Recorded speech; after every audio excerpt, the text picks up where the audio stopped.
త్రిపుర పేరుతో కథలు కవిత్వం రాసిన రాయసం వెంకట త్రిపురాంతకేశ్వరరావు గారు తన విలక్షణమైన కథాశైలితో ఎందరో అభిమానుల్ని సంపాదించుకోవటమే కాకుండా అనేక మంది రచయితలకు ఆదర్శంగా నిలిచారు. కథను అనల్ప పబ్లిషర్స్ ప్రచురించిన త్రిపుర కథలు అనే పుస్తకం నుంచి తీసుకోవడం జరిగింది. పుస్తకం కొనడానికి కావాల్సిన వివరాలు వెబ్ పేజీలో ఇవ్వబడ్డాయి.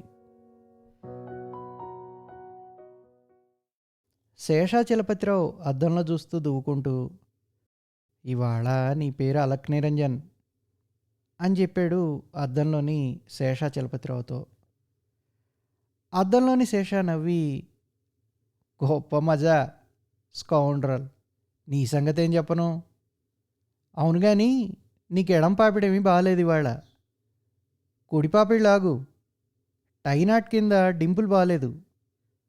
షోల్డర్స్ ఇంకా స్క్వేర్ చేయి" అన్నాడు.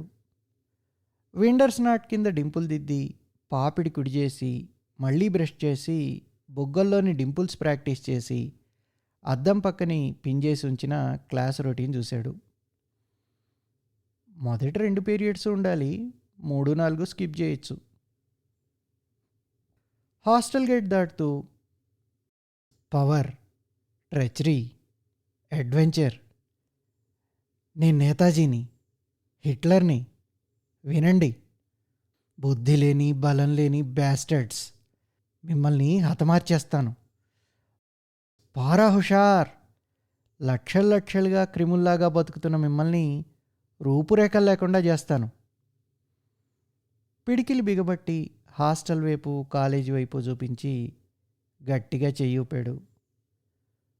జోరుగా వచ్చే రిక్షాను తప్పించుకుని హిందీలో బూతులు తిట్టాడు. మొదటి 2 పీరియడ్స్ స్కిప్ చేయొచ్చు, దశాశ్వమేధ్ ఘాట్కి వెళ్తాను అని అనుకుంటూనే లైబ్రరీ వైపు తిరిగి, అలక్ నిరంజన్, నన్నే నేను డిసీవ్ చేయగలను తెలుసా అని లైబ్రరీ వైపు నడవడం మొదలుపెట్టాడు. సెక్షన్ లైబ్రేరియన్ టేబుల్ మీద గుట్టలుగా రీబైండ్ చేసిన పుస్తకాల పేర్లు రిజిస్టర్లో రాసుకుంటున్నాడు. నేరుగా లోపలికి పోయి బీరువాల్లో పుస్తకాల టైటిల్స్ చూడడం మొదలుపెట్టాడు అలక్ నిరంజన్. చీర రెపరెపలు, సున్నితంగా మాటలు.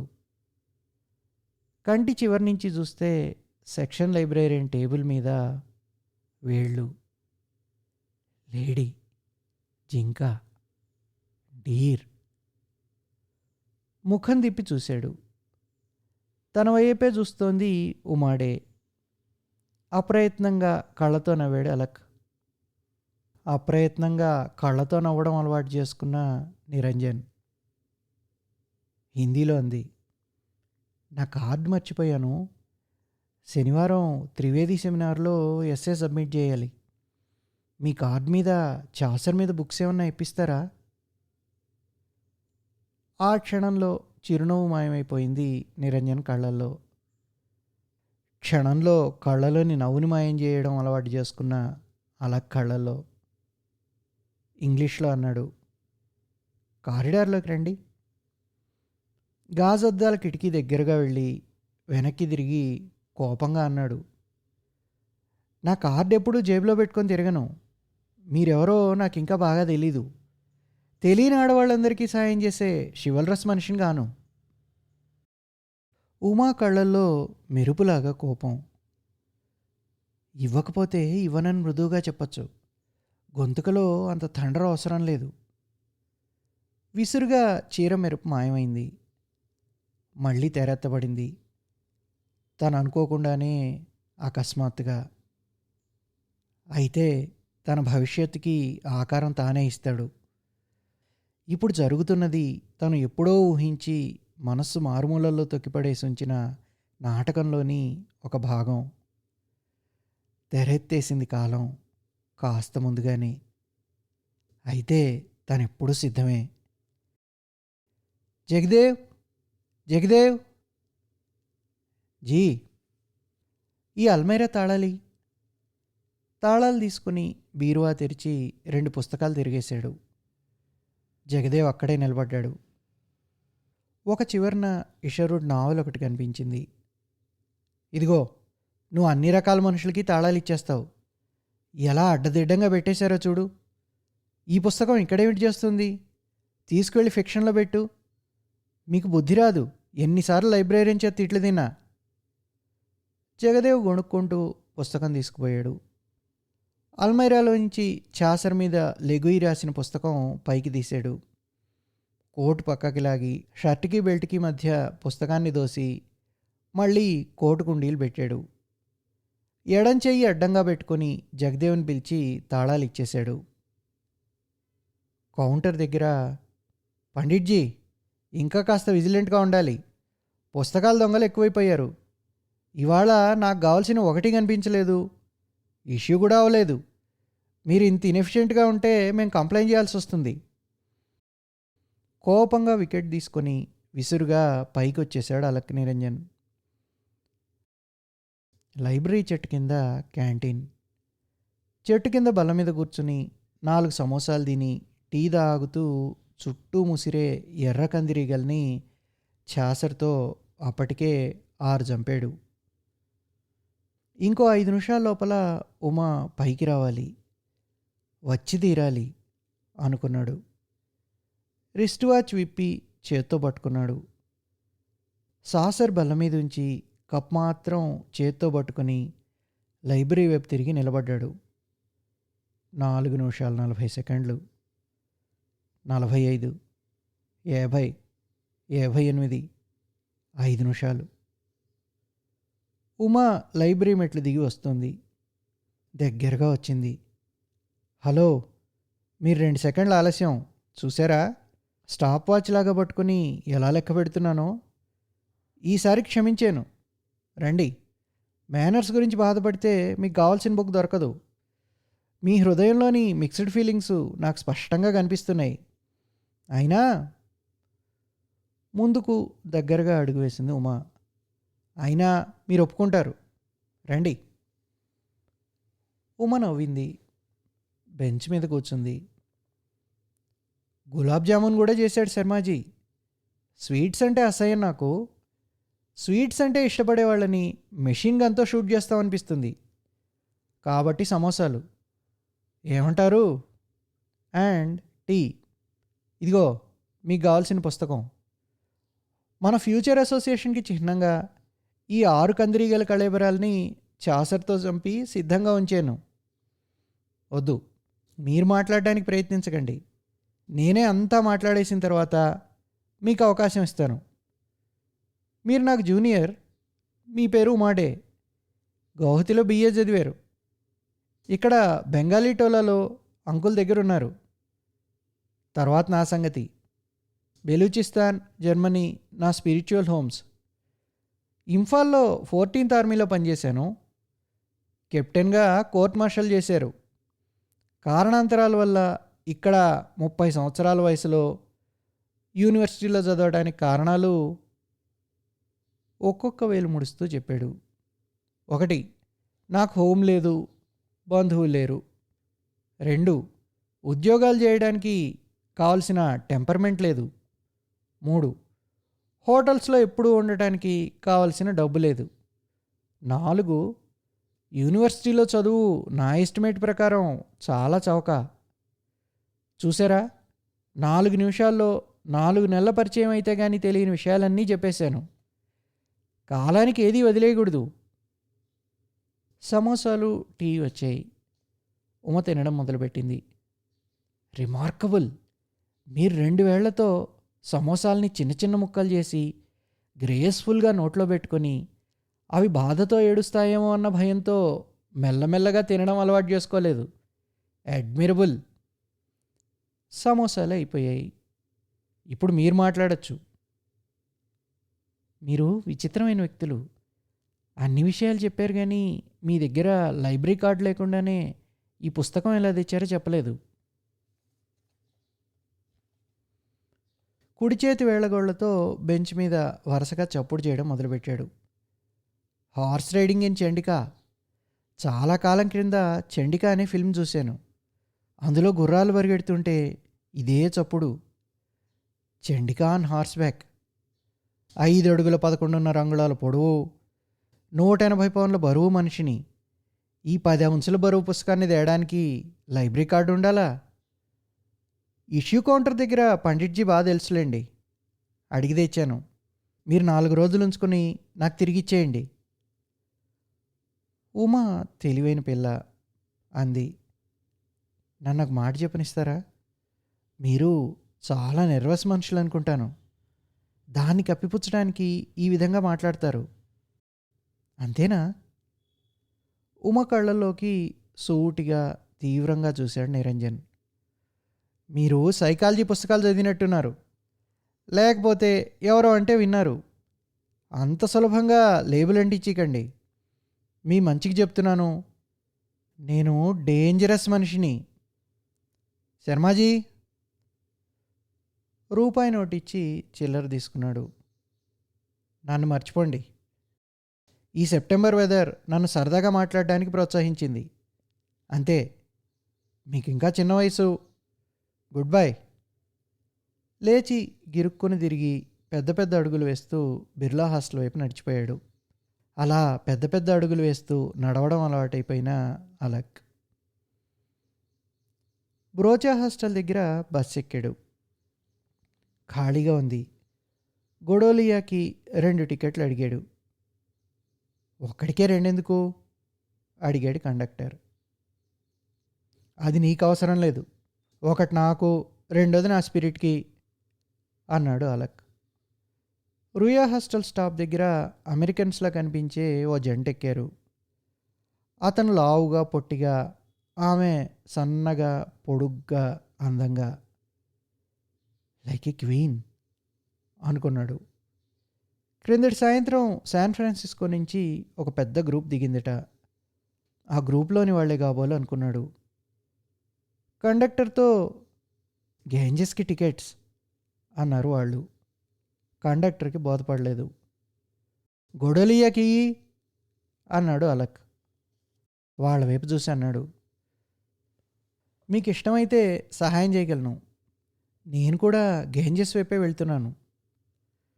థ్యాంక్స్తో ఉక్కిరిబిక్కిరి చేసిన తర్వాత అన్నారు, గ్రూప్లో తిరగడం థ్రిల్లింగ్గా ఉండదు మాకు, అందుకే ముందుగా బయలుదేరాం. లక్కీగా నువ్వు కలిసావు. నువ్వు హిందువేనా? ఈజిప్షియన్ లాగో స్పానియర్డ్ లాగో ఉన్నావు అని అడిగాడు మగ అమెరికన్. పరిచయం చేశాడు. నా పేరు జేమ్స్ ఎలియట్, ఈమె Mrs Eliot, Queenie Eliot. Like a queen, నిజమే అనుకున్నాడు నిరంజన్. నేను హిందూని గాను, ముస్లింని. నా పేరు బైరామ్ ఖాన్. మీరు గేంజెస్ చూడొచ్చు, కానీ టెంపుల్స్లోకి రానియరు. ఇదిగో ఇక్కడే దిగాలి. క్వీనీ దిగడానికి తన చెయ్యి ఇచ్చి సహాయం చేశాడు. ముగ్గురు దశాశ్వమేధ్ వైపు నడిచారు. జేమ్స్, క్వీనీ దృశ్యాలను దాగుతున్నారు. లస్సీ దుకాణంలో బెంచ్ మీద కూర్చున్నారు. ఛోక్రాన్ పిలిచి 3 గ్లాసులు తీసుకురా, బాగా భంగల్పు అన్నాడు. అప్పుడే కల్లోంచి లేచి ప్రపంచాన్ని కొత్త కళ్ళతో చూస్తున్నట్టు చూస్తున్నాడు జేమ్స్. గుంపులుగా రోడ్ మీద నడిచే ఇండియన్ ప్రజల్ని, టాంగాల్ని, ఎక్కాల్ని. క్వీనీ మధురమైన స్వరంతో, నువ్వు యూనివర్సిటీలో చదువుతున్నావా అని అడిగింది. ఇక్కడ యూనివర్సిటీలో ఇడియట్స్ తప్ప ఎవరు చదవరు. నేను తోళ్ల వర్తకం చేస్తాను. యూనివర్సిటీ డైరీలో ముసలావులు బేరానికి వస్తే కొనడానికి వచ్చాను. నాది మీర్జాపూర్ హెడ్ క్వార్టర్స్. ఛోక్రా లస్సీ తెచ్చి టేబుల్ మీద పెట్టాడు. ఇందులో భంగు వేయించాను, చాలా థ్రిల్లింగ్ డ్రింక్ అని జేమ్స్ చెవిలో ఏదో అన్నాడు. జేమ్స్ మొదట షాక్ అయ్యి తర్వాత ఏమనాలో తెలియక నవ్వాడు. లస్సీ మెల్లగా తాగారు ముగ్గురు. జేమ్స్ ఎంతయిందో అడిగి జేబులోంచి వ్యాలెట్ తీసి మెల్లగా కూడబలుకుతూ లెక్కబెట్టి ఇచ్చాడు. వ్యాలెట్ లావుగా నోట్లతో వానాకాలం కప్పలాగుంది. పదండి గేంజెస్ దగ్గరికి పోదాం. ఘాట్ వైపు నడిచారు. వెల్లువతో గంగానది బురద నీరు ఉరకలేస్తూ ప్రవహిస్తుంది. విజృంభించి మెట్ల మీద కెరటాలు పగిలి సుడిగా వెనక్కి తిరుగుతున్నాయి. క్రాస్ చేద్దామా? వైలెంట్గా ఉన్నట్లుంది. అవేనా బోట్సు? చాలా ఫ్లిమ్జీగా కనిపిస్తున్నాయి అన్నాడు జేమ్స్. ఏం భయం లేదు, ఇంతకంటే వరద ఎక్కువ ఉన్నప్పుడు కూడా తీసుకుపోతారు ఈ పడవవాళ్ళు. పోనీ డౌన్ స్ట్రీమ్ పోదామా? జేమ్స్ ముఖంలో భయం. వద్దు, రిస్క్ తీసుకోవడం మంచిది కాదు. క్వీనీ కూడా ఉంది. థ్రిల్స్ కావాలి నీకు, కోవర్డ్. సరే, నీకేమైనా బెనారస్ బ్రొకెట్స్ కావాలా అడిగాడు క్వీనీని. క్వీనీ ముఖంలో సంతోషం. చాలా గొందామనుంది, ఆ దుకాణాలకి తీసుకెళ్ళు ప్లీజ్. విశ్వనాథ్ గల్లీలోకి తీసుకెళ్తూ ఆగాడు అలక్. జేమ్స్తో అన్నాడు, ఇక్కడ జేబు దొంగలు ఎక్కువ. మీ దగ్గర వ్యాలెట్ ఉంచడం మంచిది కాదు. ఇక్కడ జేబు కొట్టే వాళ్ళందరూ నాకు తెలుసు. వ్యాలెట్ నా దగ్గర ఉంచితే ఏ భయమూ లేదు. జేమ్స్ తొందరగా కోట్ లోపల జేబులోంచి వ్యాలెట్ తీసి అలక్కిస్తూ, ముందే చెప్పినందుకు చాలా థ్యాంక్స్ అన్నాడు. గల్లీలోకి వెళ్ళారు. చాలా రద్దీగా ఉంది. క్వీనీ దుకాణాల్లో వేళ్లాడగట్టిన చీరల్ని, కంచు ఇత్తడి సామాన్లని ఆశ్చర్యంగా చూస్తోంది. జేమ్స్ పొట్టికాళ్లతో వెనక నడుస్తున్నాడు. దుకాణాల సేట్లు కాకులాగా పిలుస్తున్నారు. బీహారీ పల్లెటూరు గుంపొకటి గొడవ చేస్తూ ముందు నడుస్తోంది. ఆంబోతు ఎదురుగా రంకెవేస్తూ వేగంగా దూసుకుంటూ పరిగెత్తుతూ వచ్చింది. బీహారీ గుంపు అరుచుకుంటూ చెదిరిపోయి వెనక్కి ముందుకు గోల పెడుతూ పరిగెడుతుంటే, రన్ అని గట్టిగా అరిచి ఇద్దరి చేతులు పట్టుకొని పరిగెత్తాడు. What the hell is the matter now అంటూ పొట్టికాళ్ల జేమ్స్ చెయ్యి విదిలించుకుంటూ అడిగాడు. ష్, హిందూ ముస్లిం రాయట్ క్వీనీ చెయ్యి పట్టుకొని పరిగెత్తుతూనే అన్నాడు. బీహారీ ముఖ మధ్య జొరబడ్డారు. క్వీనీ చెయ్యి కూడా వదిలి అలక్ ఇంకా వేగంగా ముందుకు దూసుకుపోయి గల్లీలోంచి పైకి పోయాడు. చౌక్లోంచి కట్ చేసి ఇంకో చిన్న గల్లీలో జొరబడి సంగం బార్ చేరుకున్నాడు. గట్టిగా ఊపిరి బిగించి 1 నిమిషం నిలబడ్డాడు. ప్యాంట్ జేబులో చెయ్యి పెట్టి బరువుగా డబ్బుగా ఉన్న వ్యాలెట్ని సంతృప్తిగా దడిమాడు. వ్యాలెట్ పైకి తీసి నోట్లు పైకి లాగి వ్యాలెట్ని కాలువలోకి విసిరేశాడు. బార్ లోపల అడుగుపెట్టాడు. సగం బార్ నిశ్శబ్దంగా ఉంది. హాల్ అద్దంలో జుత్తు దూకుని రుమాల్తో ముఖం తుడుచుకున్నాడు. జేబులో నోట్లు మళ్ళీ చూసుకున్నాడు.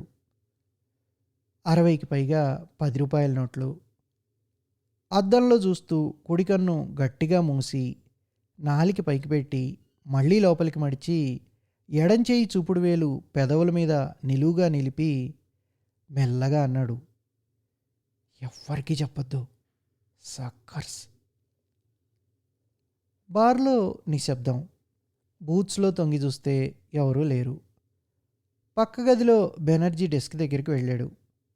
కునుకు తీస్తున్నాడు బెనర్జీ డెస్క్ మీద ముఖం పెట్టుకుని. చప్పుడు చేయకుండా డెస్క్ మీద తాళాలు తీసి వెనక్ గదిలోకి వెళ్ళి బీరువా తెరిచాడు. క్రిందర్లో కారుస్ జిన్ బాటిల్ తీశాడు.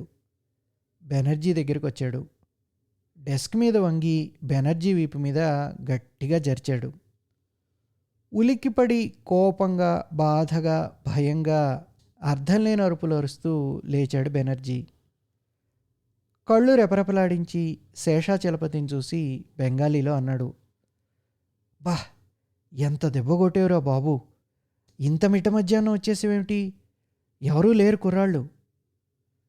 నువ్వు ఇలా తలుపులు తీసిపెట్టి కొనుక్కు తీస్తుంటే లిక్కర్ స్టోర్ అంతా ఖాళీ అవుతుంది 1 గంటలోనే. ఐసుందేమో చూడు. బెనర్జీ లోపలికి వెళ్ళాడు ఐస్ కోసం. అలక అక్కడే సోఫాలో కూర్చుని బాటిల్ మూత తీశాడు.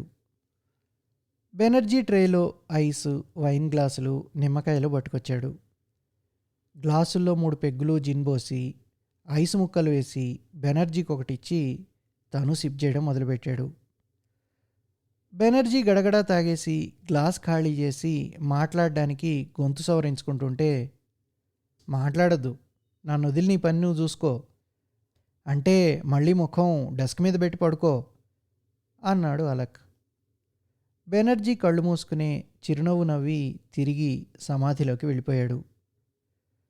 కుడి జేబులో 600 రూపాయలు, ఎడం జేబులో ఉమాడేకి జాగా. సెంటిమెంటల్ మూడ్లోకి పోవచ్చు. బాల్యం, బాల్యపు అనుభూతులు. బాల్యం నన్ను విరామం లేకుండా మెత్తగా వెంటాడుతుంది. ఏళ్ళు గడిచిన కొలది ఎడారి లాంటి యథార్థం గుండెల్లో బలమైన వేళ్ళతో పాతుకుపోయి స్థిరపడ్డ కొలది నా వెనుకనే నీడలా వచ్చి వీపు మీద పచ్చటి వేళ్లతో తట్టి పిలుస్తున్నారెవరో. జీవితానికి అర్థం లేదు, అంతా శూన్యమని తెలుస్తున్న కొలది నా పూర్ణశక్తితో వెనక్కి వెనక్కి పరిగెడదాం అనుకుంటాను, తిరిగి నా బాల్యంలోకి. క్షణానికి క్షణానికి క్రియకి క్రియకి సంబంధం లేకుండా బ్రతకడం. Power, treasury.